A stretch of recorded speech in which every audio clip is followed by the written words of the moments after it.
This is part 2 of my beginner's gentle yoga sequence. I'm Alexandra Legouix. Hopefully you were with me in section 1. Section 2 begins back down onto our mat, placing your hands underneath the shoulders and knees underneath your hips. We're going to make our way into cat-cow position. So on our cat, or actually we start on the cow. So inhale. As you inhale, you're going to lift your nose up towards the sky. You allow the belly to sink down. You tilt the pelvis up towards the sky. On your exhale, you're going to round the spine, push your back up towards the sky and let your head and neck sink down. This is the cat part of the cat-cow. As you inhale, tilt the pelvis gently, vertebrae by vertebrae, releasing and just gradually working up the vertebrae all the way up to the neck, and then the nose lifts up towards the sky. And then on the exhale, we reverse the move. Nose comes down from the top of the spine all the way to the bottom like a wave, just rippling through. And then gradually you can just inhale and exhale, opening the body in your own breath, in your own time. This is a really good pose for lengthening, for flexing, for opening the spine. Imagine you're lubricating all of those discs and vertebrae as you inhale and exhale, and you're also really massaging your internal organs. You're squeezing and rinsing out, a bit like the twist. You're detoxing the core area. This is also a really good pose for actually starting to work into the abdominal muscles, and you can get quite a good core workout simply from doing the cat-cow position. One more nice deep inhale. You'll see that I'm really opening the shoulders, slightly flexing the elbows. That's a personal choice. You might not want to. And come back to a neutral spine position. Make sure your fingers are stretched nice and wide. Now tuck the toes under. We're going to make our way into ADHO MUKHA, our downward facing dog. So like I say, tuck the toes under and gently lift the hips up towards the sky. And as you do so, notice how my body is moving backwards. And then I'm gently straightening into the legs. Now what I want you to avoid doing is straightening into the legs and the back, coming all the way forward where we don't have the flexibility. This is actually a spinal lengthening position. You're aiming to get a nice long straight line from the wrist all the way up to the hips. And the knees can bend as much as they need to enable that. And gradually you can do what we call walking the dog, bending and straightening one leg and then the other. Relax the head and neck. Nice deep breaths down into the belly still. Eye focus is between the knees or the thighs. And now I want you to walk your feet towards your hands, coming into UTTANASANA. Forward fold, just a gentle, again, the knees are bent. All the way down, release the hands, maybe turning the palms over just to release the wrists off. This is a brilliant pose, again for lengthening the spine.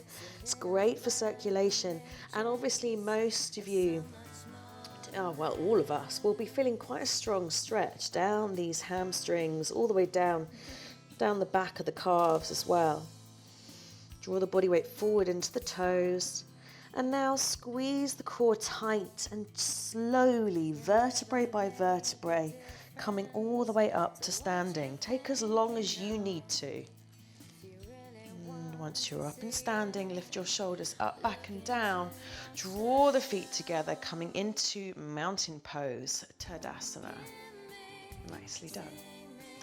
Take an inhale, lift your arms all the way up to the sky. Draw the palms together. I'm going to just turn so that I'm back and side view for you. Take a very big step back with your right foot. Turn to face the long side of the mat and just heel toe if you haven't got your legs wide enough, if you like. What you want is for them to be directly below your fingers when you've got your legs out in what we call a second position. Draw your hands back to your hips. Lift your shoulders up, back and down. Now what I want you to do is turn your right toes to the short side of the mat. And I want you to turn the left toes just in slightly. Then square your hips, turn them back to that long side of the mat. Core in tight. Draw your arms up to your sides and then bend into that right knee. Right knee is tracking into the center of the toes. Warrior two. This is a brilliant, strong position. We've got a lift into the spine. We're not sinking right the way forward. Draw the body back, drop the shoulders, nice, strong, straight arms, and eye focus is over that middle finger. Feel the stretch across the chest as well when you've got your arms in line. Strong position for the hips. It's a very grounding position. Works all the way down the legs, works into the shoulders. Good. Straighten that front leg, hands back to your hips. Let's turn the feet back towards each other and then turn the left toes to the short side of the mat, turn the right toes inwards. Square the hips off again. Bend deeply into that left leg, lift the left arm up to the side. The right arm comes behind you and bend into that left leg. Again, just check the alignment of that left knee. You want it right in the middle of those toes. We have a tendency to have it tracking off to the side, so just draw it back. That activates the glutes, that gets the lower body strong. Drop your shoulders, reach the arms away from each other, really feel that pull from fingertip to fingertip. Good, and straighten into that front leg and slowly make your way back to the center of the mat. Shoulders are back and down, coming back into your TADASANA, your mountain pose. Calm your mind. Calm the focus, because we're going to have a look at a balance. My favorite balance pose is tree. I absolutely love this position. So transfer your weight onto your left leg. Allow the knee to drop out to the side. Now place that foot, onto the other ankle if you like. Now you can just stay there. That can be your initial tree position. Find your balance. Maybe draw the palms together in front of your chest. That might be enough for today. If you would like to, then you can gradually just draw the sole of the foot onto the inside of the shin. By all means, manhandle your foot all the way up to the inside of your thigh. But for today, maybe we just stay here. Gentle tree position. VRKSASANA is effectively the official Sanskrit name for it. They're never very easy to pronounce. This is a very grounding pose. The upper body is light and strong, lower body like roots of a tree. And slowly make your way out the way that you came in and prepare for the other side. Just transferring your weight, allow that knee to fall out to the side.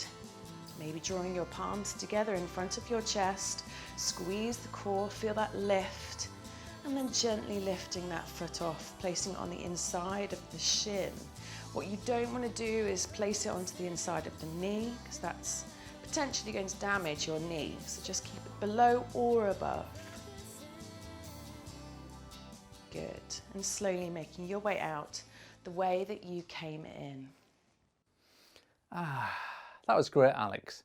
Just what we needed midweek. Hope you guys enjoyed it too. We've got Al back on the line.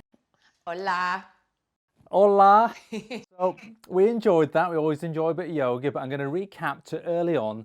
You said that you was enjoying quarantine. So go on, give us the top tips for why you're enjoying it. I have actually really enjoyed just taking a step back, and I've enjoyed resting a little bit, which sounds crazy, but I charge a million miles an hour all the time, and I never actually give myself time to stop.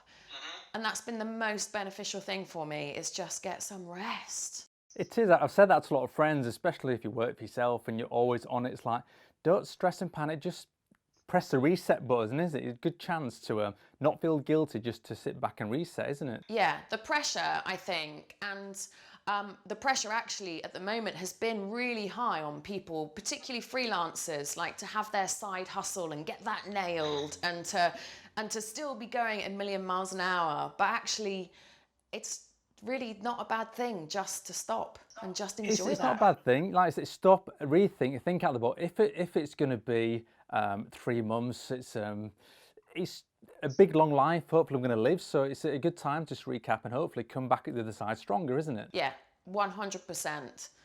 And it's also, I found as well that like yesterday, when they said that there's, at least another 3 weeks, I was like, oh, okay. So that's given me another timeline that I can work with, and I can maybe choose to do this a little bit more for the next 3 weeks.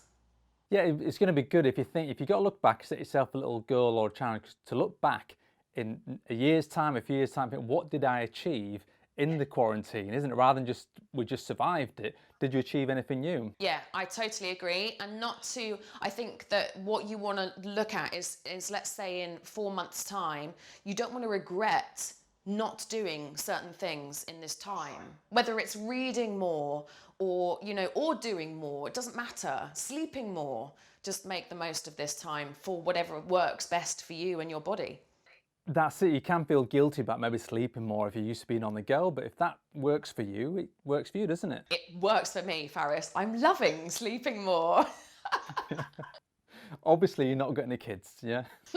No, that's true. Well, it's been great to have you on the show today, and if you can join us again next Wednesday, we'll do another session. Yeah, great. Love to. Thank you.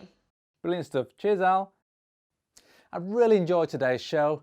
Please share and connect. Tell your friends to tune in so we can raise more money for the NHS. Join us tomorrow morning at 8 AM. We've got some daily repeats at 4 PM. Make sure to get a good night's sleep so you're ready for tomorrow's workout. Stay home, stay safe, and remember, call your friends. See you tomorrow.